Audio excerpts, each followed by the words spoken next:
15 साल दिल्ली में कांग्रेस की सरकार रही, एक भी विधायक, एक भी मंत्री, मुख्यमंत्री के खिलाफ अगर उंगली भी उठी हो, चार्ज लगना तो दूर, FIR होना दूर, जेल जाना सोच भी नहीं सकते।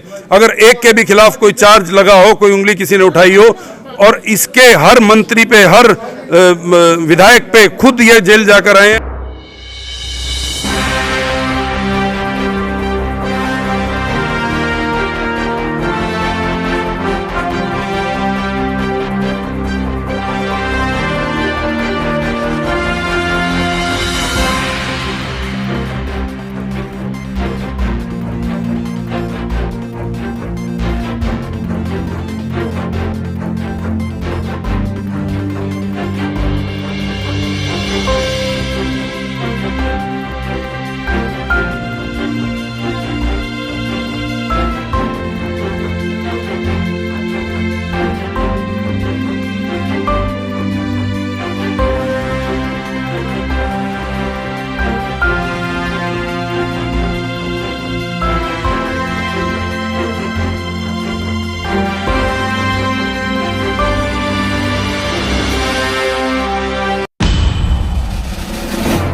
नमस्कार, मैं RK जायसवाल और आप देख रहे हैं जनमत की पुकार। मौजूद हूँ त्रिनगर विधानसभा क्षेत्र में और हमारे साथ मौजूद हैं यहाँ से कांग्रेस प्रत्याशी सत्येंद्र शर्मा जी।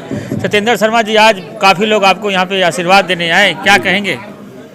जी, ये भरपूर प्यार और समर्थन है लोगों का। जो 45 साल की मेरी सेवा रही है मेरे क्षेत्र में बिना स्वार्थ के, तो आज मुझे उसका रिटर्न गिफ्ट देने ये लोग आए हैं और मुझे उम्मीद है कि इनका आशीर्वाद मुझे मिलेगा और मैं त्रिनगर का ये जो विधानसभा का चुनाव है ये जरूर जीतूंगा। क्या इनके दम पे, जनता के दम पे जीतूंगा। मैं दूसरे लोगों की तरह कभी भी घमंड वाली बात नहीं करता कि मैं ये हूँ और मैं वो हूँ। जनता सब कुछ है और जनता का जो समर्थन है इस पर मुझे बहुत विश्वास है। हमारे जो साथी हैं, जो हमारी लोग हैं, मेरे मित्र हैं, उन सब पे मुझे विश्वास है और उनके विश्वास के आधार पे मैं कहता हूँ कि कांग्रेस की क्षेत्र से जीत होगी। इशारों में आप उन पर नाम नहीं ले रहे, लेकिन इशारों में तोमर साहब को कह रहे कि घमंड नहीं, मैं किसी का नाम नहीं ले रहा हूँ, ना ही मैं वो कर रहा हूँ। मैं तो ये कह रहा हूँ कि कोई भी हो, चाहे मैं भी हूँ, वो अगर कोई भी आदमी घमंड करता है, वो उनका क्या नाम लूँगा। मैं तो एक बात कह रहा हूँ कि रावण तक का भी घमंड नहीं रहा, वो तो बेच ही क्या रहे हैं। कोई भी जो ज़मीन पे इंसान है वो तो बेच क्या। रावण जैसा व्यक्ति जिसने घमंड किया वो तबाह हो गया, तो कोई भी घमंड करेगा वो तबाह हो जाएगा, क्योंकि जनता है, ये लोकतंत्र है। यहाँ वोट की कीमत है, नोट की कीमत नहीं है। नोट किसी के पास भी कितना हो सकता है, उन्होंने बहुत कमा लिया होगा, लेकिन यहाँ वोट की कीमत है, तो वोट पे ही सब कुछ यहाँ आधारित है। समस्याएं क्या क्या बताते हैं लोगों के बीच में जा रहे हैं? सारी समस्याएं हैं। 10 साल पहले जो हमारे विधायक अनिल भारद्वाज जी और शीला दीक्षित की सरकार जो जितना काम करके गई थी, शादीराम जी खड़े हैं कमला नगर में, इन्होंने काम किया था। तो जो भी हमारे दिल्ली में विधायक काम करके गए थे, वो काम के बाद कोई एक ईंट भी नहीं लगी। वो झूठ बोलते हैं कि भाई मैंने इतने काम कर दिया, ये कर दिया, वो कर दिया। जहां हमारा सरकार काम को छोड़ के गई थी वहीं पे काम है। हम लोग अब अगर हमारी सरकार आएगी और हमें लोग जिताएंगे तो उस जो विकास है उसको वहीं से हम शुरू करेंगे। क्या बात करते हैं नेताजी, 1100 काम गिनाते हैं वो। हाँ, वो 1100 कामों की किताब लिए घूम रहे हैं।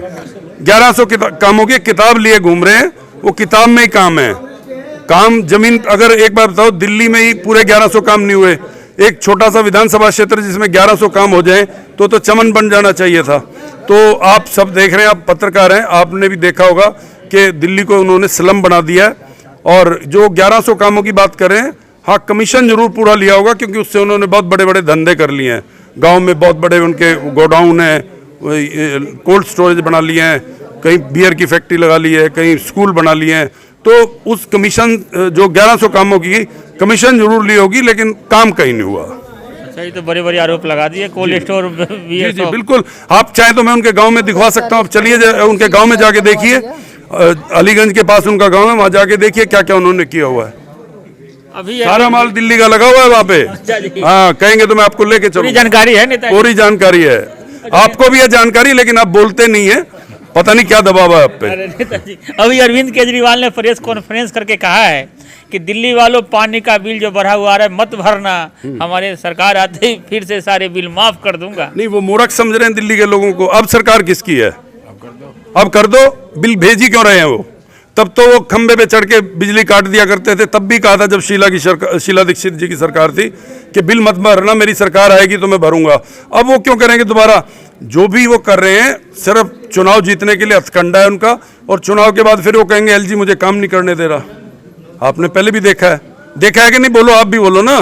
कांग्रेस को तो लगातार घोटालेबाज और भ्रष्टाचारी कहते रहे हैं अरविंद केजरीवाल, हर मन से आज भी बोलते हैं।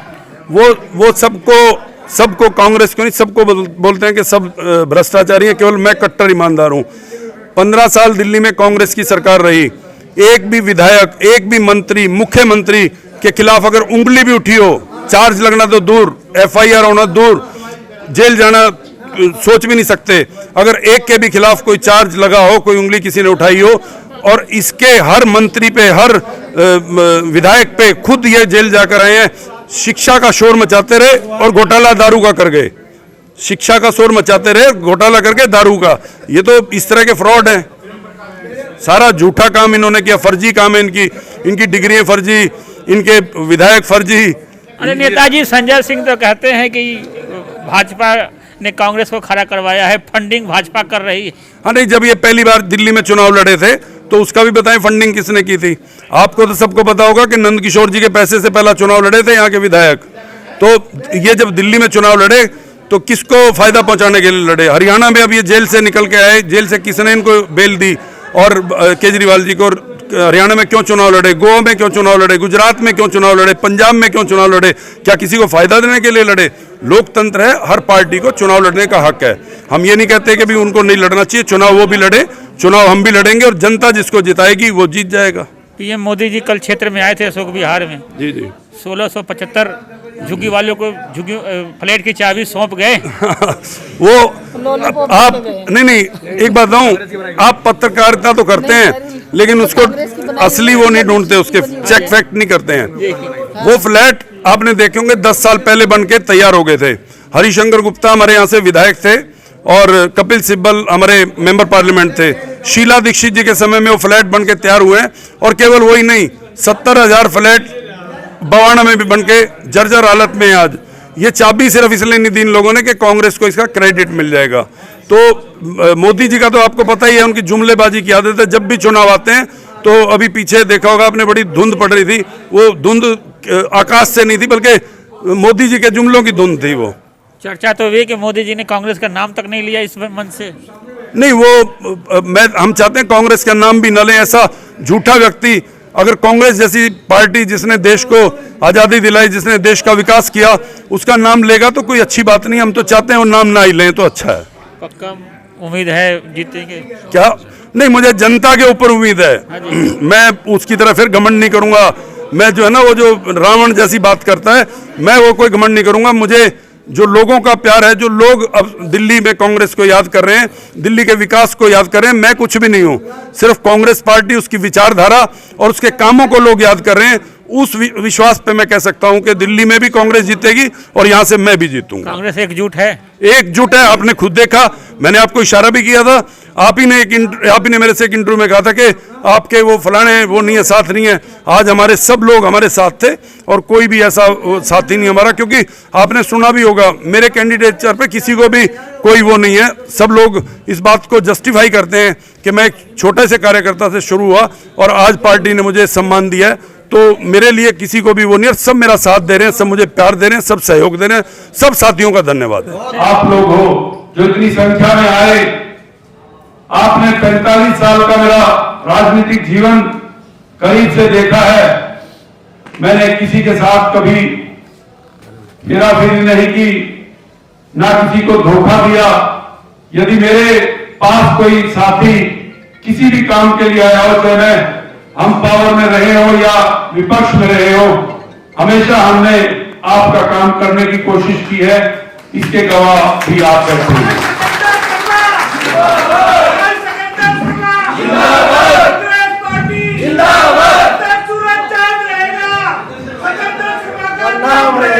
मैं एक बात कहना चाहता हूं कि क्योंकि मैंने राजनीतिक अपना सफर शकूरपुर से शुरू किया था, तो शकूरपुर के ज्यादातर लोग बैठे हैं। यदि एक भी आदमी शकूरपुर का मुझे आगे कह दे कि मैं किसी भी तरह का दागदार हूं, तो मैं आज भी चुनाव से पीछे हट जाऊंगा, क्योंकि अभी नॉमिनेशन नहीं भरा है। तो मेरी अब आपसे यही प्रार्थना है कि केवल 1 महीना के लिए आप सत्येंद्र शर्मा बन जाओ। रविंदर गुप्ता जी भी मेरे मित्र यहाँ बैठे हैं, बहुत पुराने हमारे यूथ कांग्रेस के साथी हैं। मेरा सिर्फ ये हाजी मुन्ना जी हमारे यहाँ के मस्जिद कमेटी के प्रेसिडेंट हैं, और उनकी पूरी कार्यकारिणी ने मुझे आशीर्वाद दिया हुआ है, बड़ा मुझे समर्थन करते हैं, प्यार देने के लिए शकूरपुर से यहाँ वो आकर इतनी देर से इतना समय उन्होंने दिया, जबकि उनका समय बहुत कीमती है। तो साथियों, मेरी प्रार्थना यह है कि सिर्फ 1 महीने के लिए आप सत्येंद्र शर्मा बन जाओ, फिर 5 साल के लिए मैं आपका चौकीदार रहूंगा, मैं आपका सेवक रहूंगा, और बिना शक्ति के, बिना किसी पावर के मैंने आपकी सेवा की है। यदि मुझे ये शक्ति मिल जाएगी, ये पावर मिल जाएगी कि मैं दिल्ली विधानसभा में पहुंच जाऊं, तो उसके बाद मैं कभी भी आपकी सेवा में कोई कमी नहीं करूंगा। यदि मैं करूंगा तो हे प्रभु मुझे दंड दे देना, लेकिन आज आप मेरा साथ दे दो, आपसे यही प्रार्थना है, क्योंकि 45 साल बाद मुझे पार्टी ने मौका दिया है। अगर आज कोई आपने कमी छोड़ दी तो ये मेरा आखिरी चुनाव होगा, और यदि आपने साथ दिया तो ये मेरा राजनीतिक सफर शुरू होगा। तो आप सबसे प्रार्थना है कि मुझे 1 महीने के लिए आप सिर्फ अपना समय दे दें, फिर मेरा पूरा जीवन आपके लिए समर्पित रहेगा। कमजोरी है, ये भी मालूम है। तो मेरी हाथ जोड़ के प्रार्थना है, हमारे 70 लोग दिल्ली में चुनाव लड़ेंगे, खूब ताकत से लड़ेंगे, कांग्रेस के झंडे के नीचे लड़ेंगे, सिर गर्दन ऊंची करके लड़ेंगे, और जो भी वायदा करेंगे, हमारी सरकारों ने अपने वायदे पूरे करे हैं, जो भी चुनाव में नारा देते हैं, और हम उसी परिपाटी पे आगे चलेंगे। हम उस परिवार के, उस पार्टी के सिपाही हैं जिन्होंने इतिहास लिखा है। वो इतिहास किसी और पार्टी ने नहीं लिखा, अगर लिखा है बलिदान देने का तो कांग्रेस पार्टी ने। कांग्रेस पार्टी ने एक समर्पित कांग्रेस के ऐसे कार्यकर्ता और नेता को टिकट यहाँ श्रीनगर से दिया है, जिन्होंने लगभग पिछले 40 वर्ष आपके हमारे सबके साथ लगकर इस कांग्रेस के बैनर के अंदर रहकर लोगों की सेवा की। सत्येंद्र शर्मा जी कोई नया नाम नहीं है। सत्येंद्र शर्मा जी चाहे यूथ कांग्रेस में विभिन्न पदों पे रहे, चाहे कांग्रेस पार्टी में विभिन्न पदों पे रहे, और लंबे अरसे से वो लगातार कांग्रेस पार्टी का काम करते। आज मौका है कि सभी साथियों को मिलकर, क्योंकि जो भ्रम फैलाया जा रहा है लगातार इस दिल्ली की राजनीति में, दिल्ली के असली मुद्दों से ध्यान हटाया जा रहा है। दिल्ली में आज भ्रष्टाचार की बात वो पार्टी नहीं करती जो पार्टी भ्रष्टाचार को अपना एक बड़ा हथियार बनाकर ये कहकर के सारे राजनेता चोर हैं। सत्येंद्र शर्मा जी को जो श्रीनगर विधानसभा का प्रत्याशी बनाकर उतारा है, ये पिछले लगभग 40 साल से कांग्रेस पार्टी की सेवा में जुटे हुए हैं। यूथ कांग्रेस से लेकर और अब तक का सफर इन्होंने तय किया।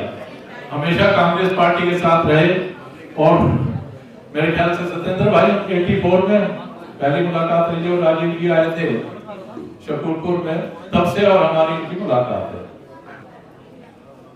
मैं आप सभी से यही कहना चाहता हूं कि सत्येंद्र भाई का साथ दें। इन्होंने जो कांग्रेस पार्टी की सेवा की है, अब उसका फल हमें इनको देना है, और इनका भरपूर समर्थन सभी साथियों ने मिलकर करना है।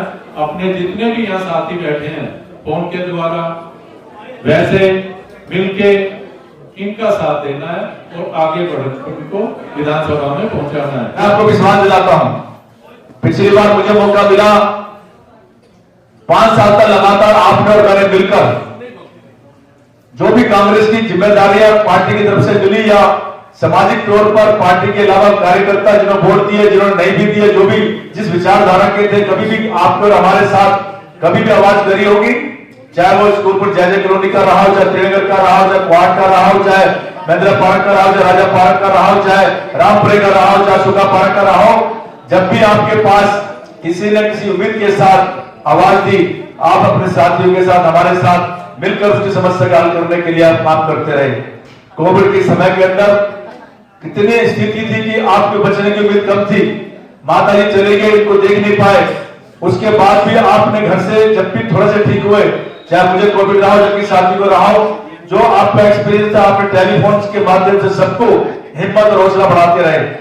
अगर आपने हमारा अभी तक चैनल सब्सक्राइब नहीं किया है तो कृपया चैनल सब्सक्राइब कर लें, लाइक करें, शेयर करें, कमेंट करें। तो मिलते हैं फिर किसी और खबरों के साथ। नमस्कार।